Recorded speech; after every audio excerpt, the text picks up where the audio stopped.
Hey guys, before we start, just want to give you guys a heads up on Redmen Plus, the ultimate Liverpool streaming service. You can get all our premium content available both in podcast and video form over there. So yeah, head on over to redmenplus.com, sign up, you won't regret it, and I hope you enjoy the show. Hello everyone, welcome to Redmen. I'm Paul Maych and I'm joined by Ped from Toffee TV, and we are very fortunate to be atop the Royal Liver Building. You can get up here too with the Royal Liver Building 360 degree tour. Royal Liver Building 360 tour, RLB 360. Next time you're in the city, come and check it out. You can get as close to Bertie the Liver Bird as we are, right beneath Bella, so I'm told. It's not as pretty a view from underneath. No, But there's you never want to be standing underneath a bed, do you? Nothing blue. But yeah, apart from Peds. Stood next to me. Look, we're going to talk about the season coming up. Do we have to? Yeah, I know, genuinely. I did have this, there was a little bit more optimism when we planned this. Dominic Calvert-Lewin's just been written off for 3 months. Well, I mean, we'll wait and see whether it is 3 months, but he's been written off with a knee injury, which isn't great start to the season. Yeah. I actually felt optimistic this week. This week? I really did, just this week. Yeah. After travelling over to the States and seeing the pre-season over there, wasn't filled with much hope. But the last couple of weeks, with a couple of signings, and I was feeling a little bit more buoyant. But obviously, if Dominic Calvert-Lewin is injured, and it's for any length of time, particular length of time, it's going to be really tough for us. Well, let's talk about the bottom end of the Premier League then. Thanks, mate. That's a nice segue. How are you feeling about Everton's chances? Have you looked much at the teams around, or have you very much like see no evil, hear no evil? No, everyone seems to be batting plays, which is really scary. Everyone seems to be improving. There's not many that haven't dipped into the transfer market, and that is a little bit worrying when you think of where Everton finished last season. Even Leeds, who were the only team who finished below us of the current teams who stayed up, they obviously sold 2 of their better players, but went out and invested in a lot of young talent. So from that point of view, it is worrying. But Everton, as I said, have in the last couple of weeks gone out there and bought a couple of players, and I think this is our end of the market now. Yeah. This is where players who are surplus to requirements, are teams that are going to finish above us are going to be available, and clubs are going to get a little bit more desperate and want to just get rid of players. I think that's where we'll start dipping in. And I think for us, I don't think we've got a terrible starting 11. Mm-hmm. I don't think it's great either. I think it's below that. I think what we saw last season with the injuries is Everton's squad is really, really weak. Well, it's the lack of Richarlison. If you've got no Dominic Calvert-Lewin, I know that's not planned for, but he's the guy who stepped into the breach in the absence of Calvert-Lewin. Him and Rondon, obviously, but Rondon. I know. What a man. He had a really good cameo against United at Old Trafford. He looked quite good in that game. Yeah, he did. If you say so. He looked all right. But yeah, that's the problems he's facing. But you look around at the teams there, and you're looking at the teams coming up, because that's the we all start season with optimism. I mean, even like under Rafa last year, it wasn't. No one thought you'd be in a relegation fight. Yeah. So is that what this is this season?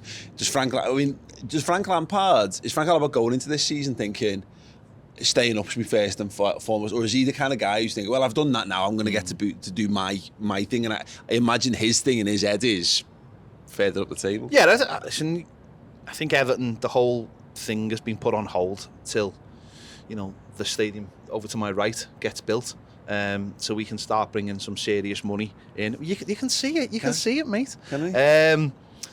It's been put on hold, I think, for the time being, and I think that's what sort of the plan was by bringing Rafa Benitez, was just mothballing everything for 3 years. It didn't work, and fans, once we started getting some bad results, any support that was there for him was gone.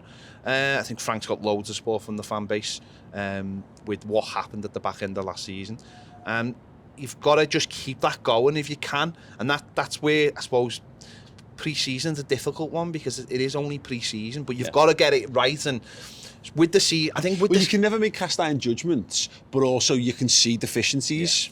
Yeah, and that's always the hard part. I think the other side of it is, with the season starting so early as well, and having so many games in August, it's also going to be really hard to judge.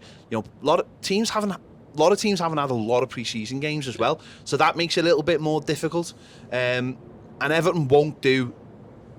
They won't buy. I think they'll still buy 2 or 3 late. So that still means you don't. Right now, I don't know what Everton are capable of, or where exactly we're going to finish. I suppose we're hoping that the teams that come up are crap. But that's the problem, isn't it? Nottingham Forest have bought like 13 players. I've no idea what they're going to do. That shocked me, actually, because I was aware of the headline signings, and it's easy because Dean Henderson, good signing, get a good goalkeeper in there. They brought Nico Williams from Liverpool, and they brought Taiwo Awoniyi, who was a former Liverpool forward. I bet he never got a work permit to play for us, but he was knocking them in the Bundesliga. That's all shrewd business, but you're right, they've blanket bought a ton of players just to make the numbers up, so no one knows what they're going to be like. There's a party that immediately writes Bournemouth off because, you know, as much as they had a decent run last time out, but they feel like for that, and Fulham similarly. I mean, I'm sure you'll have there's a sneaky undercurrent there with Marco Silva coming back up, isn't there? That he could end up being in a relegation scrap with Everton, and he'll have a bit of a point to prove. It's going to be tough for Baz. He really does hold a candle for Marco. Holds a candle? Yeah. Oh, really? Really. He's a decent manager, isn't he? Yeah, he just didn't have any personality when he was at Everton. That was his big problem. He didn't know how to communicate with the fan base, and I think when times got tough, and you know whether we were talking about sacking him, I don't think there was any backing for him because he just hadn't seeped into the fan base. Yeah. Whereas, like, look at what Frank Lampard's done. You know, if he's let you greet the coaches, he's fantastic. You know, as a man for parking coaches, he's done really, really well. I've never known a manager to sit in the front seat of a coach before, which is a bit worrying. Like, I just wonder whether he's got his licence, but no one ever. He might need it in 6 months. No, I find it really hard to judge this season. It's such a strange season with that gap in the middle as well. So, I mean, in my head, the contenders for the drop are obviously the three teams that have come up. I mean, I spoke to people when we did the overlap the other day, and like a lot of people had Everton not like comfortably staying up, but like not in the bottom, not truly fighting for it. But I can't see how they're not, because I don't see how the side significantly improved. You've got a better vibe, which will help the fans be a bit more on side. Will help, and Lampard's more established. Leeds, again, another totally unknown quantity. So I think they'll be in it. Southampton could be drawn into it. Definitely. Brentford might get drawn into it. There we go. We've managed to survive this without being deafened. There we go. Good. That was my one favour for this one. And hopefully I didn't jump 3 feet in the air, which is what I did when we came to do the recce here. There's a bunch of teams is what I'm kind of saying. I think there's probably 6, 7 or more teams who could conceivably get dragged in. I think anyone in the bottom half will have to look over their shoulder. But for us, going back to what you're saying there, is we've sold our goals, and we've got our other one going into the season. Our other goal scorer is injured. There's no other goals in this team. That's what worries me. Is who's going to score the goals, and that's where at the back we're going to be much tighter. And I think we look a little bit better at the back. I think James Tarkowski is actually a really good signing. He's a defender. A really clever signing. He's a leader though. Yeah. He's a leader. He's someone who can tell the fella next to him not to run into him, which seems to happen a lot at Everton. Kick the ball over there, mate. That kind of thing. So I'm optimistic that we're gonna be a little bit better at the back, but it is ultimately about putting the ball in the back of the net. And you do look at a few teams down the bottom, you think, who's going to do that job? And they might have, you look at someone like Brentford, you might think, well, they've got deficiencies, but they do have a couple of lads who can score goals. And the likes of Leeds, I'm not sure whether they do. You mentioned Southampton. You mentioned Southampton as well. They're another one. I'm not sure if they've got too many goal scorers in their team. They've bought really young.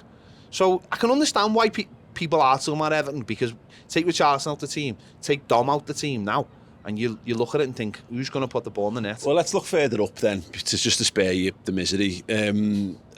Well, actually, so not really, because we'll start with Newcastle. Okay.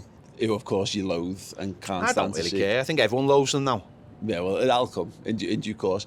I guess it's the team. You've got the teams who are going to be looking to break into your. Do you reckon there's any breaking into those European places? We're talking the top 7. 7th is Conference League. West Ham finished there last season. Yeah. I can't see how any of the 6 above get worse. No. And West Ham, look, they've strengthened as well to another season under Moyes. They've got the continuity. But you're probably looking at, I mean, it sounds mad to say it out loud, it's the first name of the team to name, but Brighton would be looking to improve. Villa will look to improve. Newcastle do the same. Leicester finished 8th. I mean, they've gone from being a team that missed out on Champions League by 1 place to being a team that's 8th in the league. I think Brendan Rodgers has fucked it at Leicester, if I'm being honest. I think he's got issues, real issues. There seems to be problems in the background there.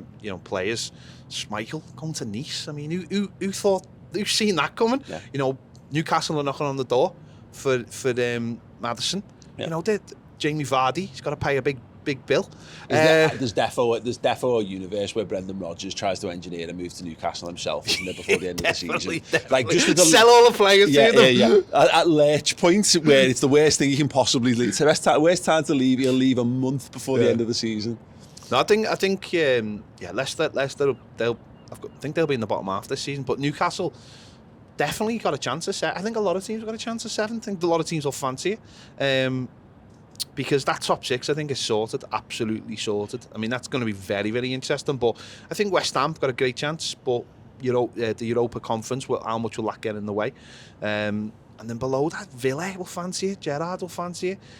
I think even someone like Crystal Palace will be thinking, we'll do all right this season. This is the thing. Another season under Vieira. Obviously, there's going to be a little bit of change around because they haven't got having players on loan makes a big difference in terms of what you're doing, but they've got so much young, pacey, exciting talent up front, and Vieira's got that aura. Everyone's looking at Gerrard as like, will he be the next Liverpool manager? Wouldn't shock me if City have got an eye on Vieira as the next next potential City manager down the line as well. Let's talk the top end then. I want to talk about Man United because my second favourite topic is Man United being rubbish. The Ronaldo stuff, mad that, isn't it? He's mad. Yeah. Where does he think he's going? Where does he think he's signing that play Champions League football that will offer him the wages? Do you think he's just got a combination of his own ego, but also the people he's built up around him who've just got him convinced that of course people are coming for you because you're Cristiano Ronaldo, because I can't, you got Atletico Madrid fans protesting, he's not welcome here and all that kind of stuff, which is mad. It's not like we don't want. There's one thing to say I'm not keen on that. There's another thing to actively protest against it. I am absolutely desperate for him to sign for Paris Saint-Germain. Without they should just make that happen. That's like FIFA should make that happen. That's escape to victory. That's the new fit. That's they've got everyone. It would just be the greatest ending to Messi and his careers playing together. You know what I mean? It's a little bit late. It's the old, it's the Mayweather, fighting against Pacquiao kind of scenario. But that would be amazing. That's the only one I want to see. It's like if you had that much money, because the money doesn't matter. And I know there's things like minutes on the pitch and like Kylian Mbappe and there's Neymar and there's other factors at play, but honestly the idea that, you know what, Neymar doesn't want to be there, they don't really like Neymar anymore. I love the idea of him being the one who his transfer ruined world football, and I like the fact that Coutinho to Barcelona ruined world football, but it was a knock-on impact of Barcelona having cash to burn from the Neymar stuff. But the idea of him getting booted just so Ronaldo can come in and play one season with Messi, amazing, and not pass to each other. Could you imagine though? Can you imagine them in the Champions League where Ronaldo he's like tackling Messi so he can't get closer to him on his goals? Could you imagine though if they signed him? You wouldn't be able to get a ticket. There'd be no chance of getting tickets. They could say everyone would be glued to their games every week. Even in the French league. I mean, the French league itself should sanction that move. Lads, we'll cover this. Yeah, it's fine. Get Uber Eats to sort it out. They sponsor them. I'd love that to happen. I know it won't because they've now got a sensible manager. But it's just what level does he end up at? Because quite clearly he can't go back to Man United. And this is why I find the Man United thing fascinating about he's just undermining everything they do. Like the manager looks weak. The fact that they're having to draft Fergie in to try and sort things out, which I just think is great because he needs binning off as well. It's just the whole thing's wonderful. I suppose the most heartbreaking thing is 15 years ago we nailed on to sign for Everton. Moyes just get on the phone and go, come on, the cast off from Man United. The Phil Neville route, as we go. Of course, we're having him. Maybe that's where he'll go, West Ham. No, I think he's just been. I just think he's. I wouldn't say he's been mismanaged because he obviously manages himself. But he obviously thought he was clubs. I wonder if there's just a world where he holds on until the final teams for the group stages are decided, and then he knows exactly what his pool is. Celtic. 20 years ago, 25 years ago, that would have been the move as well. He could have gone and been the next Henrik Larsson. Could have been the next Paolo Negri. You know what I mean? It's that's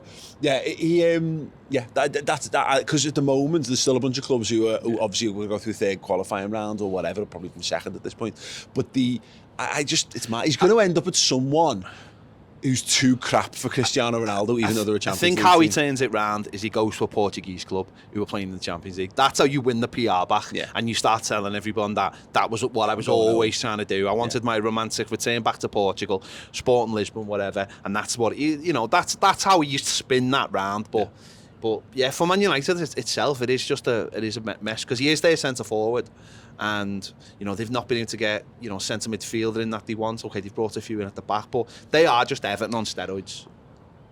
Arsenal, Chelsea, Spurs, 3 clubs I have no love for in any way, shape or form. And I've said this long before, by the way, and I will put this out on video because I'm comfortable saying this. I would much rather Everton be in European football than any of them knobheads. Sadly, there's nothing I can do that's going to make that happen, unfortunately. Not on anyone in football in the world. Short of like a magic lamp is going to make that happen anytime soon. But even so, they probably wish for the wrong thing. No, we'd find the lamp and then massively overbid for it. Like, massively. And then give the genie like massive wages. Yeah, definitely. Yeah. It turns out he just doesn't really want to do it anymore. Doesn't really want to work for it. I've quite enjoyed how much they all hate each other and how much there's the hatred and the disrespect towards both Spurs and Arsenal in different ways. I've got a sneaky feeling Chelsea are going to combust this season, but I think Arsenal have got this one last shot under Arteta to get themselves into the top 4, because if not, I can see him being on the brand. He's going to be the next Leicester manager before he's the next City manager. If that goes that way. I think Arsenal are building something genuinely.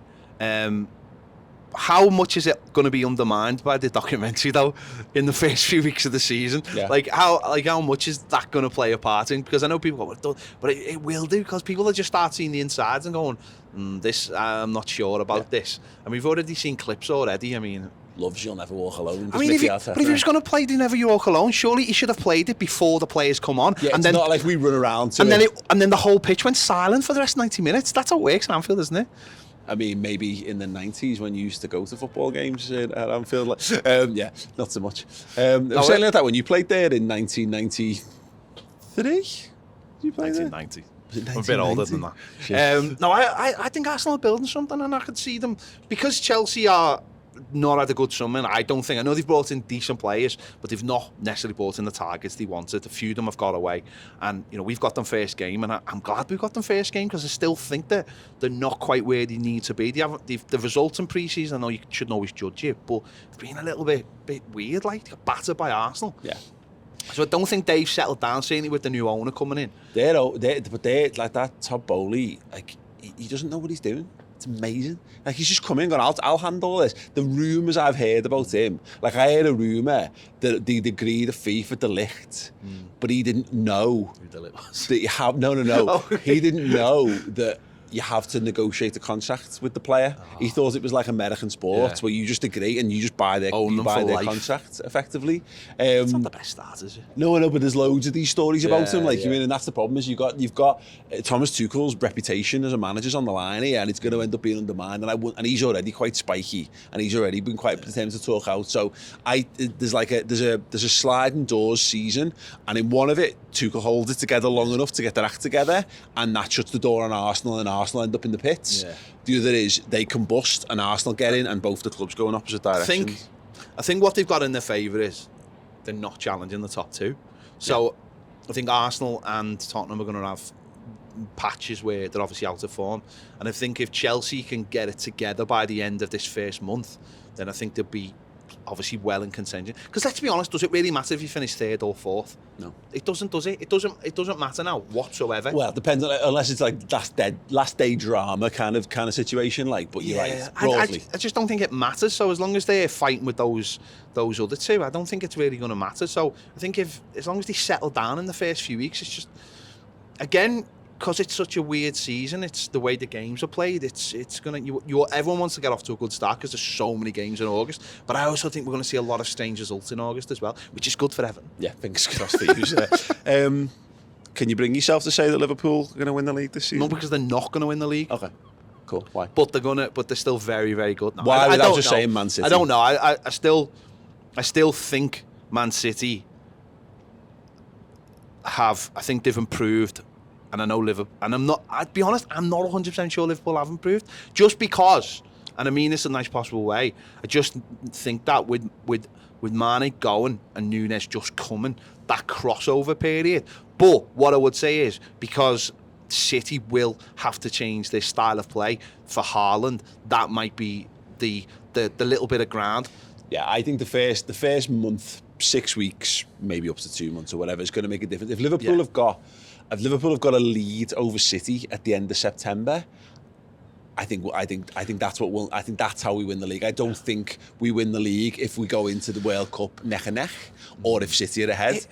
It's really hard to judge because you are talking about 1 or 2 games, and that's what's like scary for everybody else, is that you are talking 1 or 2 games, and you lost two league games. You're right. If City have a bad start because they haven't had much of a pre-season, then and you stick with playing people like Firmino and Jota, people who are already used to the system, and you get off to a great start, and it's in your hands, and of course, see, the World Cup is strange because, like, for Everton, most of our players are getting a month to 6 weeks off. Yeah. For your players and for Man City players, you're going to have...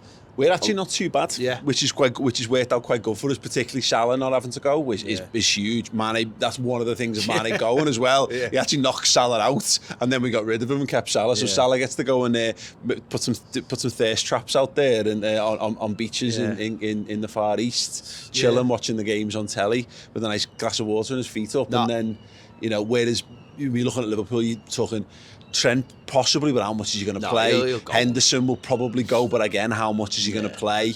Jota will go. He's a bit of a concern. And there's a few. I think Núñez is going with Argentina and stuff, but there's not loads of Liverpool players out there. But City, I think there's 1 or 2 more City, but that's going to be. Van Dijk. He's gone. Yeah. So no, it's really hard to judge, and you just can't bring yourself to say it. I couldn't. I honestly look at your team and look at their team and go, their team are better. But I also think that, and this might have started changing after we played you at the end of the season. I always used to wonder why teams... See, I say something nice about Liverpool and this happens. Just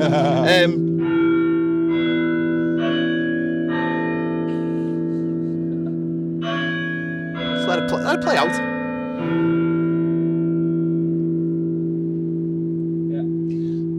I always wonder why teams would play against Manchester City and put 11 men behind the ball, and then play Liverpool and play with all their defenders on the halfway line, and I just couldn't quite grasp that. No one ever does that against us. But they did that a lot, and then when we played you last season, we just stuck every man behind the ball, and it really frustrated you. Yeah. And after that, I noticed a few more teams seem to start doing it. That's basically what it's been like playing against Liverpool. But teams just seem to like... That's because in your head, everything positive for Liverpool is seen as the work of Satan. It's not. So like there can't possibly be things go. But I was about to pay you a compliment, then, and you stopped it in mid-flow. Go. So, but I always find that City, just there's so many games in the season where they're trying to score that perfect 1 goal to get them the win, and the opposition scores, and then they struggle. Whereas Liverpool just have a brilliant tendency to just roll over people. The key to beating City is you stop them scoring in the first 15 minutes, then you stop them scoring in the next 15 minutes, and then the 15 minutes after that. And if you can get to half time, it sounds stupid, but you're closer to taking something than you'd think. See, that must have been lost in translation for us because we allowed them to score every 15 minutes. So I don't know where Rafa must have just got that wrong when we went to the Etihad last season. You had the basic structure right, but not quite the right answer. It must have been lost in translation. Yeah. No, I think obviously that's why they've brought Haaland in, isn't it? To get that 1 killer goal that Aguero used to get them. But I honestly wouldn't be able to say who's going to win it, because I just think you're both so far away from everybody else by a mile. And that's the thing. It's awkward having conversations with the fans of those teams who are down, because it's like it sounds sorry, but the gap is it's like 22 points down from Liverpool to third. It's too big a gap for one team. It's almost like you should have your own Super League. That's what it feels like. It feels like you should just go away and have your own Super League. No, we're fine. I think we'll stay. It's fine. We'd much rather be in this league. They could give us more money for being in it. That'd be great. Which one signing that's coming to the Premier League as you most impressed or are you most jealous of, do you think? Jealous? God, I'm jealous of everybody signing players. I honestly don't really look at anyone and think You excited to see Haaland in the Premier League? Yeah, but the same way, I'm excited to see like Koulibaly. Yeah. I'm excited to see a player that... I'm excited to see Mohamed Salah run at Kalidou Koulibaly because that normally is hilarious. Well, I'm excited to see someone that's been talked about for a long time coming to the Premier League just to see what they can do. I'm excited to see what Haaland can do. And there's players that have signed for other teams that you look at and think, well, why didn't we why didn't we go in for them? I mean, there's too many to mention for Everton, but yeah, I just find that it's going to be a very, very strange season. It's going to be the maddest season of football since last season and the season before that. Really, last to be season. perfectly honest. Yeah. Right, let us know in the comments a couple of things. Where are Liverpool going to finish? Where are the Ev going to finish? Who is the side that most excites you that's come into the Premier League? You can be as obvious on the head as that with Erling Haaland. You can be hipster. Be hipster. I'm excited to know some more names, if I'm being perfectly honest. Who do you think is going to shock the world? Who's going to have a season beyond the pale? Who's going to go above and beyond what normal people would think is going to be Crystal Palace, Brighton, Steven Gerrard's Aston Villa? Let us know. Is that how they're called now? Steven Gerrard's Aston Villa? TM. Can you not call them just Aston Villa? If it's a former player, you have to give them the full title. 100%. Isn't it David Moyes' West Ham? Maybe. I don't know. I don't call them that. Yeah, sure. Frank Lampard's Everton Nobody Football calls Club. us that. Nobody calls us that. Tory Frank's Everton Football Club. Yeah. I'd like to think since he's been around L4, he understands the issues with the common man now. He hasn't wound his window down in L4 once. Doesn't want to get the smell of the commoners. Listen, I've heard his missus wants to do a Loose Women live from the Gladys Street.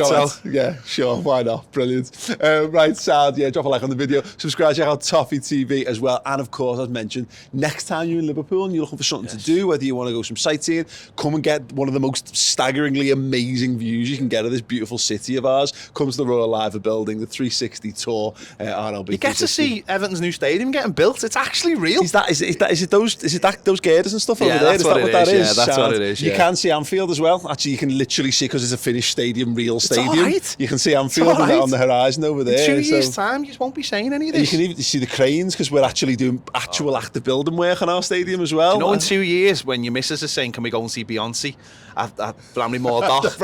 Honestly, at the Bramley, that's what it'll be. Yeah, of course. And you'll just call it the Bram, won't you? You'll just call it the Bram. Yeah. That's what you're like. I felt like it. Absolutely. Right, thank you so much for watching. I will see you all soon. Ta-ra. Get yourself signed up for Redmen Plus today. Go to redmenplus.com. There is loads of benefits other than the incredible content that we produce week in, week out on the team that we all support. You can get 20% off merchandise. You can get access to a Discord server where it's Liverpool 24/7, 365. Get over there, redmenplus.com.